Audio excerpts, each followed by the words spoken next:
siswa-siswa ini tuh banyak yang belum mengenal dirinya Mbak Jenny.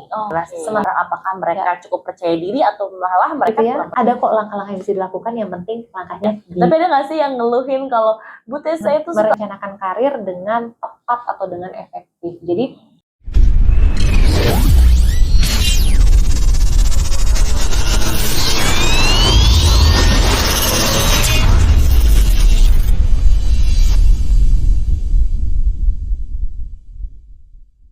Halo Sobat Cakap Kerja, balik lagi sama podcast Gampang Kerja di Snaker Telo Tangerang. Nah, spesial di kesempatan kali ini kita akan ngobrol-ngobrol bersama psikolog nih. Sudah bersama aku di sini ada Ibu Wikan Putri Larasati. Halo Ibu. halo Jenny. Gimana kabarnya?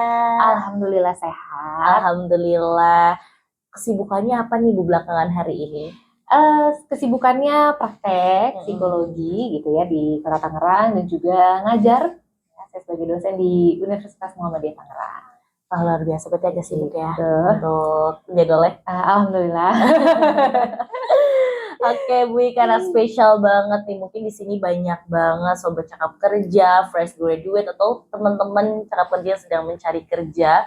Terus juga mungkin ada pengamat ketenaga kerjaan juga yang mengamati gimana nih sekarang para pencari kerja dan juga para lulusan dari SMK-SMK. Nah, pas banget kita ngobrol bersama Bu Wikan dan selaku psikolog yang pastinya juga kemarin mengisi penyuluhan bimbingan jabatan di beberapa sekolah di Kota Tangerang yang pastinya touching langsung nih sama siswa-siswi SMK di Kota Tangerang, terus juga mengisi materi dan juga ngobrol-ngobrol langsung. Bahkan kemarin ada kuesioner ya Bu ya, terkait dengan penempatan kerja. Nah gimana nih Bu fenomenanya, dan juga boleh diceritain gak sih kemarin penyuluhan bimbingan jabatan di SMK Kota Tangerang itu kayak gimana? Oke, baik, terima kasih Mbak Jenny. Menarik banget ya, di Kota Tangerang ini beberapa tahun belakangan ngisi penyuluhan untuk siswa-siswa SMK, pernah juga di universitas gitu ya. Sebenarnya tujuannya pasti ingin membantu gitu ya untuk para siswa ini ketika lulus mereka bisa sukses di dunia kerja pastinya itu. Nah, fenomena yang terjadi gitu ya, tadi ada juga assessment ya, kita melakukan assessment untuk melihat apakah para calon lulusan ini mereka lebih cocok di dalam negeri, kerja di dalam negeri, luar negeri, atau berwirausaha. Kita pengen lihat trennya nih. Dan ternyata dari tahun ke tahun memang paling besar peminatnya itu bekerja di dalam negeri. Terus yang kedua itu wirausaha, baru luar negeri. Tapi setahun atau 2 tahun belakangan ini terus terjadi peningkatan untuk minat ke luar negeri. Itu sebuah temuannya gitu Mbak Jenny, karena mungkin relate dengan kondisi di dalam negeri yang mana kan banyak diberitakan lapangan pekerjaan katanya sulit dan sebagainya, maka kayaknya orang udah lebih terbuka gitu. Siswa-siswa kita udah lebih terbuka untuk mau kerja di luar negeri gitu sih, dan juga berwirausaha. Tapi menarik tadi Mbak Jenny nanya gitu ya, apa sih temuan-temuannya? Ya memang mungkin dari dulu sampai sekarang beberapa hal yang masih kita temui adalah kendala-kendala mental gitu, kesiapan mental para siswa SMK ini untuk memasuki dunia kerja. Itu sih yang masih kayaknya dari tiap tahun, oke, berarti PR-nya memang masih harus untuk nyiapin mental mereka nih gitu supaya siap menghadapi dunia kerja. Oke, berarti kemarin isi materinya lebih banyak ke kesiapan mentalnya. Iya, betul sekali. Oke, nah pertanyaan umum yang ditanyakan siswa-siswi sekolah SMK dan Universitas di Tangerang apa sih Bu? Yang mereka tanya tuh pasti gimana biar sukses gitu ya, karena semua sepakat pengen sukses pasti kan. Tapi ketika menuju untuk suksesnya itu tuh mereka kayak bingung mungkin ya harus mulai dari mana, apa dulu yang harus dilakukan. Terus kayak mereka kebanyakan ini khawatir gimana sih bersaing dengan kalau kita bicara SMK gitu ya kan, mereka nggak hanya bersaing sesama mereka aja gitu, tapi juga sama yang lulusan universitas dan lainnya. Jadi itu yang beberapa hal yang mereka khawatirkan, gimana nih untuk menghadapi persaingan dan untuk nanti sukses di dunia kerja. Oke, berarti sebenarnya masih banyak bingung ya untuk lulusan-lulusan ini nanti di dunia kerja seperti apa. Nah, sebenarnya permasalahan mental apa sih Bu? Kan kita membahas tentang mental ya. Permasalahan mental terbesar apa yang dialami mereka gitu ya, yang sampai mereka takut untuk masuk dunia kerja? Oke, kayaknya entah ini mereka sadari atau tidak, tapi sebenarnya tantangan terbesar itu kalau menurut aku adalah apa ya, kemampuan adaptasi ya untuk menghadapi transisi. Kan kalau di sekolah dan di dunia kerja itu beda banget ya, pasti Mbak Jini sudah merasakan ya. Kalau di sekolah kan datang terlambat masih ada toleransi keterlambatan, ngerjain tugas telat masih ditunggu sama gurunya, dikasih dispensasi, dikasih kelonggaran waktu. Tapi kan di dunia kerja udah nggak bisa kayak gitu ya, secara disiplinnya udah berbeda, tanggung jawabnya udah berbeda, kemandiriannya harus juga udah berbeda. Jadi menurut saya itu tantangan terbesarnya sih sebenarnya, itu disadari ataupun tidak. Ada yang udah sadar itu sebuah tantangan, ada juga yang bahkan tidak menyadari itu sebuah tantangan buat mereka.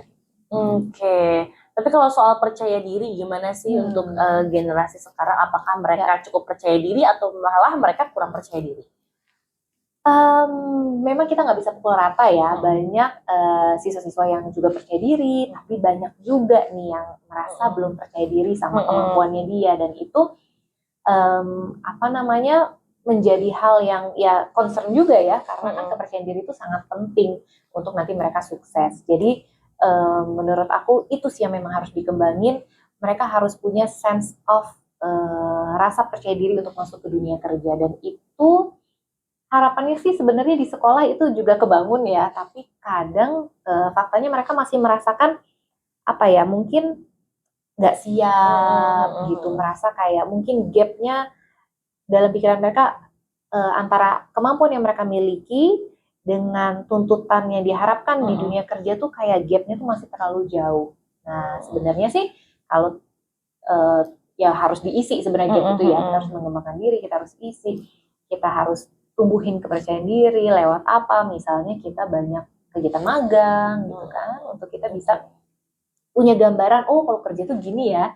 Kita kan bisa kalau udah pernah terjun langsung lebih pede daripada sekedar teori. Kalau kerja tuh katanya, walaupun kalau di SMK memang pasti ada magang, tapi kadang semakin sering kan semakin baik ya. Jadi kalaupun udah selesai magang yang di sekolah, kita mau nambah magang, kita daftar pribadi gitu, kita maksudnya sambil nunggu dipanggil apa namanya, kita ngelamar belum dipanggil, ya udah kita mungkin bisa ngelamar untuk magang lagi di sebuah perusahaan, itu pasti akan nambah kepercayaan diri sebenarnya. Oh oke. Jadi sebenarnya lebih banyak jam terbang atau pengalaman itu malah lebih nambah percaya diri ya Bu ya. Nah, Ibu kan sering banget nih touching langsung, terus juga siswa-siswi nanya langsung gitu. Ada nggak sih yang pernah ngeluh nih terkait dengan diri mereka, terus juga kesiapan mereka, ada nggak sih Ibu? Iya, curhat-curhat gitu. Lumayan tentang ya tadi ya, kadang tuh iya tadi bener, tadi kan Mbak Jini di awal nanya apa sih yang ditemui ya kalau saat penyuluhan. Rata-rata siswa-siswa ini tuh banyak yang belum mengenal dirinya Mbak Jini. Sementara pengenalan diri itu langkah awal yang sangat penting untuk perencanaan karir. Jadi sebelum kita kenal diri kita, kayaknya sulit banget sebenarnya kita merencanakan karir dengan tepat atau dengan efektif. Jadi itu aja mereka belum kenal nih dirinya. Belum kenal tuh maksudnya gimana? Belum tahu kemampuan-kemampuan mereka yang apa ya, menjadi kelebihan mereka apa gitu ya. Hal-hal yang mereka minati apa. Jadi kalau mereka aja belum mengenali bakat dan minatnya, akan sulit nanti mereka menentukan berarti nanti aku mau kerjanya di posisi apa, di bidang apa. Jadi ya itu yang harus dilakukan sih, lebih mengenal dirinya. Ya. Nah biasanya cara-caranya gimana sih biar mereka lebih mengenal dirinya sendiri? Yes.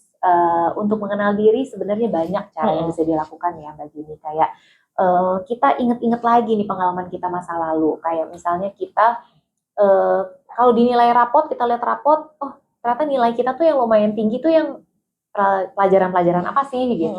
Terus juga mata pelajaran apa yang aku tuh cukup semangat kalau melakukannya gitu ya. Hal-hal apa yang kayaknya aku bisa lakukan dengan baik gitu.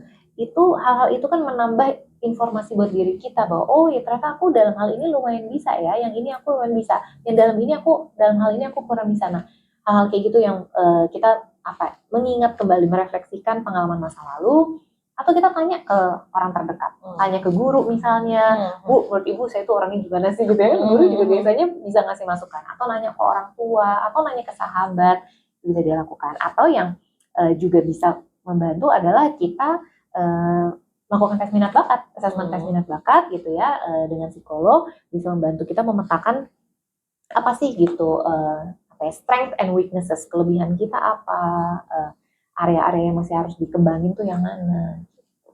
Oke, nah karena mungkin kalau misalnya nggak kenal sama diri sendiri juga, nanti kedepannya juga akan bingung ya Bu langkahnya, Betul. cocok kerjanya di mana. Iya. Kalau ternyata dia introvert, dapat kerjanya Sales gitu ya, kan mungkin agak repot gitu agak repot ya, jadi agak nggak nyaman. Jadi sebenarnya harus juga betul. tahu ya dirinya mau Bener banget. seperti apa gitu ya Bu ya. Tapi ada nggak sih yang ngeluhin kalau Bu Teh saya tuh suka overthinking, saya tuh suka takut gagal nih di masa depan gitu. Ada nggak sih Bu yang suka ngeluhin kayak gitu? Iya, banyak banget lagi. Banyak banget ya. Karena kan anak generasi sekarang gitu ya, mungkin karena media sosial tuh marak banget, kita gampang banget melihat kanan kiri, membuat kita jadi membandingkan diri, muncullah rasa cemas, muncullah overthinking. Padahal ya itu, kalau overthinking kan muncul karena kita awalnya cemas dulu nih, cemas sama sesuatu yang belum pasti. Terus dari rasa cemas itu muncullah pikiran-pikiran yang biasanya negatif, mulai pikirannya udah nggak kekontrol nih, akhirnya menjadi ya kita jadi nggak produktif gitu. Nah, ya sebenarnya harus kita atasi dengan tadi ambil kendali lagi nih, karena overthinking itu bikin kita nggak punya kendali terhadap diri kita. Padahal ya kita harus ambil kendali hal-hal yang ada di dalam kontrol kita. Nah, yang ada di dalam kontrol kita tuh sebenarnya sedikit banget Mbak Jenny. Yang bisa kita kontrol tuh sebagai manusia cuma apa sih? Cuma 3. Kontrol mengelola perasaan kita, ya, mengelola pikiran kita, sama mengelola tindakan kita. Di luar itu kita nggak bisa kontrol. Kita nggak bisa kontrol kita dapat kerjaannya kapan, kita nggak bisa kontrol kita dapat gaji berapa. Yang kita bisa kontrol hanya itu. Kita mau mengelola perasaan kita, mau mengelola pikiran dan tindakan. Nah, itu yang aku rasa kalau kita lakukan dengan baik tuh bisa mengatasi overthinking itu gitu. Jadi tenangin diri dulu gitu. Kalau udah overthinking nih, ya udah kelola perasaan, tenangin diri, lakukan hal-hal yang bisa bikin tenang. Ada orang yang mungkin senengnya apa? Mancing. Jangan mancing keributan atau ya. Atau baca buku biar tenang. Setelah mengelola perasaan, kelola pikirannya gitu ya. Kalau ada pikiran-pikiran yang negatif, ganti kata-katanya menjadi yang lebih positif, kata-kata yang lebih netral misalnya. Terus yang paling penting ya terakhir, kontrol perilakunya atau harus sampai ada actionnya gitu. Kalau kita overthinking doang tapi kita nggak melakukan action apa-apa ya kan akhirnya overthinking terus gitu. Jadi ya udah bisa kita kontrol ada tindakan kita. Kalau kita overthinking soal masa depan, ya udah sekarang yang bisa kita lakukan apa? Oke, kita mulai mengakses diri kita, minat bakat kita apa? Udah ketemu, oke, sekarang setelah udah tahu diri kita, harapan kita pengennya kerjanya di mana gitu ya. Oke, cari lowongannya. Masih ada gap nggak nih antara kemampuan yang kita punya sekarang dengan apa yang dituntut oleh posisi yang ingin kita lamar? Kalau masih ada gap, gimana cara ngisinya? Apakah kita ikut pelatihan, ikut training? Nah, itu kan hal-hal yang bisa kita kontrol. Jadi kita menyalurkan energi kita ke hal-hal yang emang bisa kita kendalikan. Oke, apalagi tadi sempat disebut kalau media sosial nih yang bikin juga kita nambah overthinking. Mungkin bisa puasa media sosial ya. Iya, kita mengontrol. Jangan mencet tombol itu ya si Instagram itu. Iya, karena itu yang paling dekat dengan kita, kita bisa lihat orang lain, pencapaian orang lain gitu ya. Ya mungkin selain sobat cakap kerja, mungkin aku juga pernah merasakan seperti itu, kayak ngelihat pencapaian orang lain kok kayaknya udah lebih jauh di atas kita, ini dan itu, yang akhirnya ngebandingin diri malah bikin overthinking. Itu jangan ya, sebaiknya dihindarin ya. Sebaiknya dihindari. Kita harus bisa mengontrol gitu ya.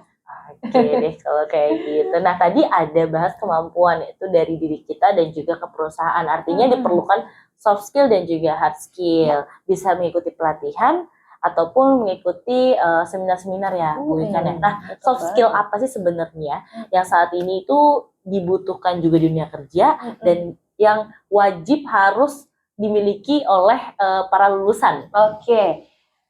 Soft skills ya, kayaknya yang paling utama itu, apalagi terutama saat ini ya, Mbak Jenny, adalah communication skills. Sebagai lulusan ilmu komunikasi saya relate ya, karena ya mungkin banyak generasi sekarang kan kita banyak ngobrolnya tuh lewat digital gitu ya, online, sehingga nggak terasa nih kemampuan komunikasi secara langsung. Nah, padahal itu sangat penting gitu ya di dunia kerja.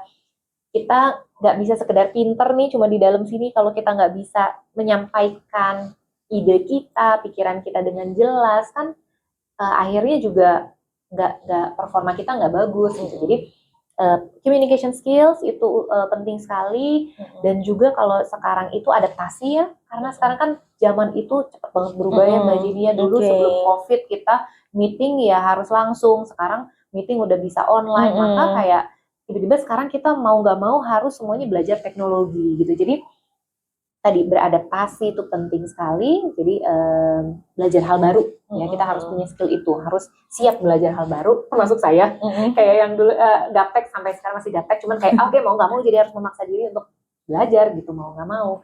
Terus juga kolaborasi, bekerja sama itu juga penting sekali.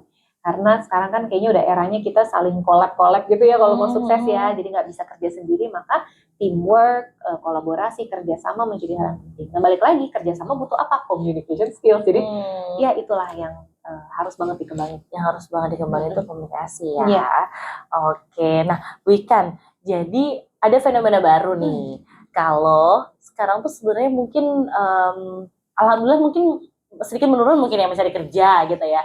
Tapi ketika kita ada rekrutmen nih dari dinas, sekarang tuh sudah sedikit nih yang datang gitu. Nah itu kenapa ya Bu Wikan ya? Dilihat dari fenomena yang Bu Wikan lihat nih dari para lulusan, apakah mungkin mereka mencari pekerjaan yang ideal kah sesuai dengan kemauan mereka, atau ada sisi ambisi yang berkurang nih dari para lulusan?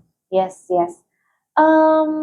Mungkin tadi ya berkaitan dengan udah punya gambaran yang ideal. Kalau kerja tuh pengennya yang wah udah pengennya yang A, B, C gitu ya, udah punya gambaran yang pengennya kayak gini gitu keinginan. Tapi kadang kita lupa dengan realita yang ada, akhirnya ada gap gitu ya antara idealnya realita gimana, terus kita jadi ya udah males deh gitu. Padahal ya nggak akan nyampe tuh ke si gambaran ideal gitu, karir ideal kalau kita nggak start melakukan sesuatu. Jadi, dan kadang aku juga banyak menemui fenomena ini nih Mbak Jenny, merasa salah jurusan. Nah itu juga sering tuh, mungkin mereka juga gitu kayak udah patah semangat karena ini kan ijazahku nggak sesuai dengan passion aku, terus kerjaannya.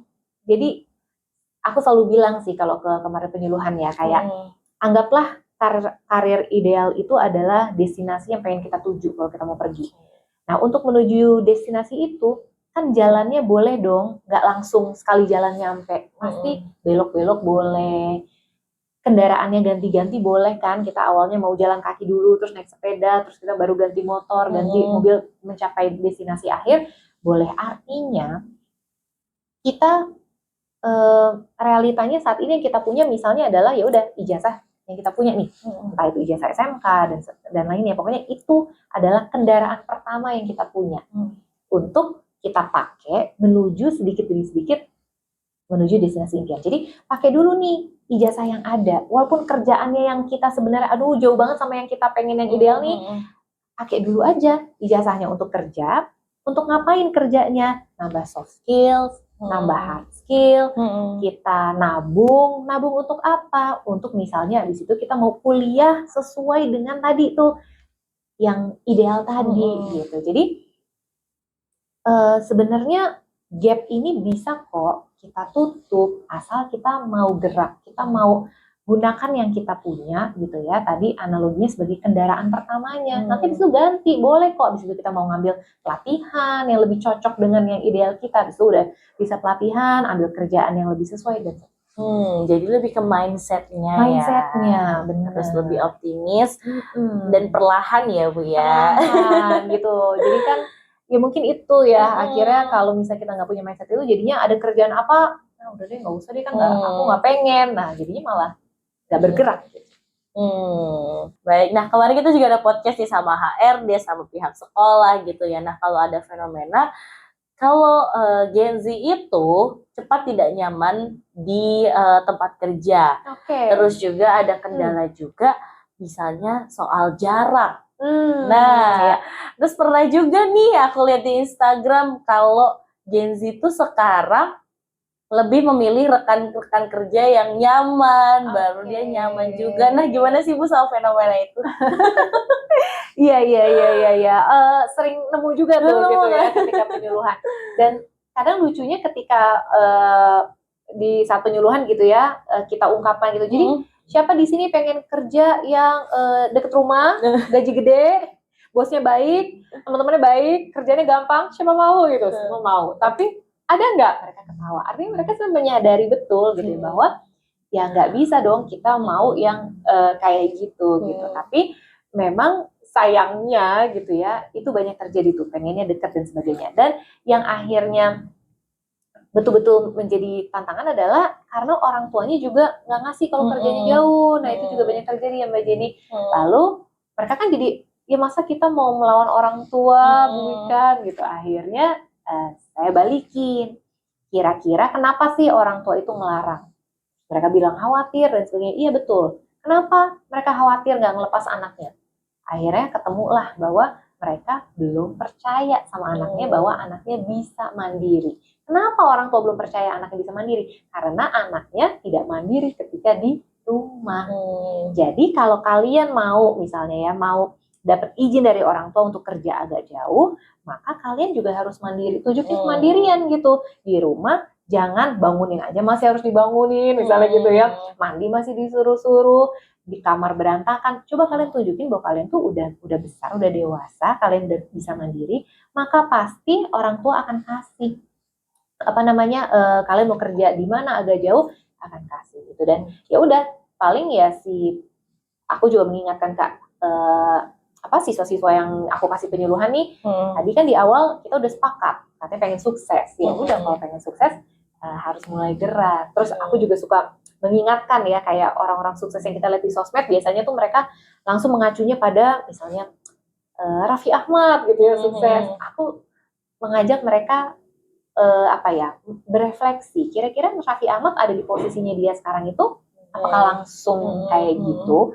atau dia pakai proses? Apakah dia langsung dapat kerja yang dibayar MM-an? Kan nggak juga. Semua kan diawali dengan dia dari hal yang paling mungkin dulu cuma dibayar berapa honornya. Ya udah, sama kalau Raffi Ahmad harus berproses seperti itu, ya kita kalau mau sukses juga harus kayak gitu, kerja jauh gitu ya. Raffi Ahmad katanya dulu kan rumah Bandung kerja Jakarta gitu. Jadi ya udah, kalau mau sukses kayak gitu ya harus mau jalani prosesnya gitu.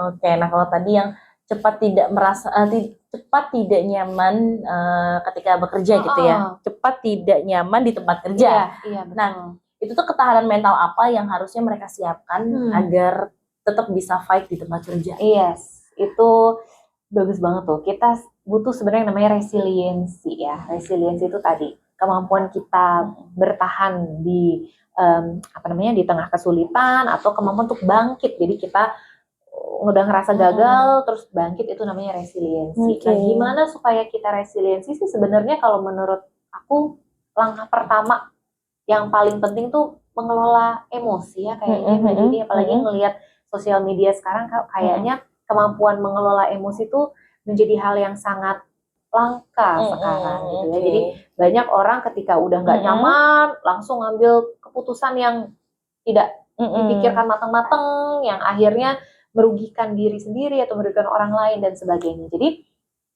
mengelola emosi itu menjadi keterampilan yang menurut aku sangat fundamental. Gimana kita menenangkan diri kalau kita nggak nyaman, itu dulu. Karena kalau kita lagi merasa emosi tuh, jangan ngambil keputusan deh. Jangan langsung misalnya, habis dimarahin bos nih, emosi. Akhirnya resign. Ntar baru pas susah dapet kerja, nyesel. Nah, jadi mengelola emosi. Ketika emosi lagi intens banget nih, maka kita harus cooling down, lakukan hal yang untuk tenangin diri. Begitu kita tenang, baru kita bisa berpikir lebih tenang, lebih rasional, dan sebagainya.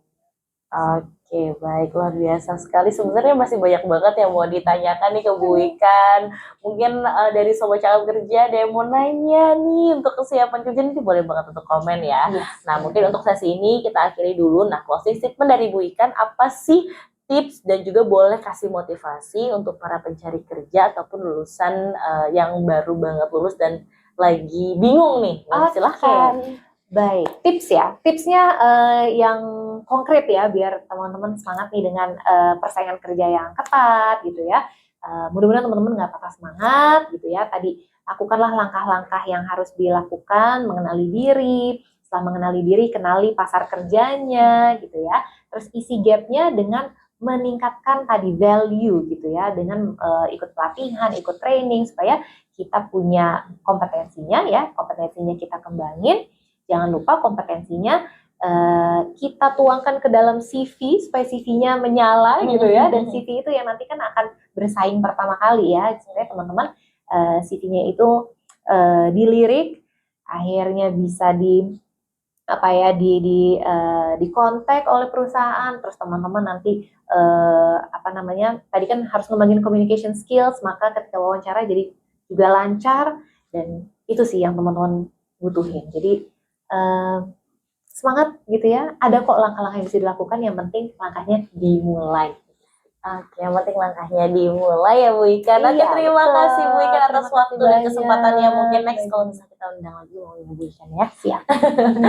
Oke, semoga informasi tadi bermanfaat untuk para sobat cakap kerja dimanapun sobat cakap kerja berada.